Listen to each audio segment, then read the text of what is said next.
जिला आईन सेवा प्राधिकरण आउ एक सफलता एथिरे रंकनिधि लेखा प्रभात विश्वाल किछि टंका नहीं जहाँकि चेक बाउंस होता तेबे ताहा आज जिला आईन सेवा प्राधिकरण सचिव अंजलि मस्खंड तथा उच्च वर्ग विचारपति माध्यम समाधान हो पारि।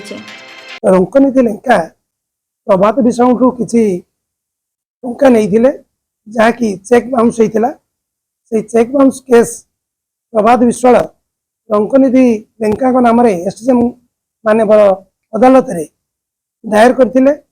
एसडीएम अदालत 10 लाख टंका देवाई निर्देश देते। यही ऑर्डर एग्नेस्ट रे हमर रंकनिधि लेंका जिला जज अदालत रे अपील फाइल करथिले। सही अपील रे माननीय जिला जज एसडीएम ऑर्डर को कायम रखी कन्फर्म करते एग्नेस्ट रे जिला जज ऑर्डर एग्नेस्ट रे हमारा रंकनिधि लेंका मान्यवर हाईकोर्ट अदालत रे केस दायर करते।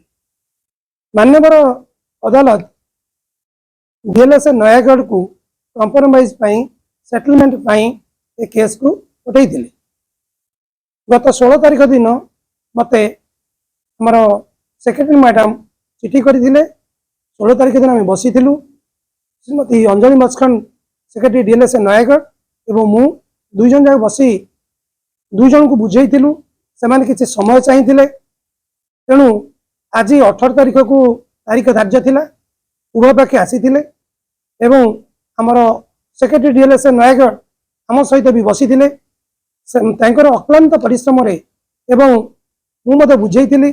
बुझाया परे दुई पाखे राजी होइथिले एवं तांकर आज केस फैसला होइछि एवं आमिकेबल सेटलमेंट होइछि। एणु मु सेथिबाई ए उभय पक्ष को धन्यवाद जनाउछि। जय हिंद।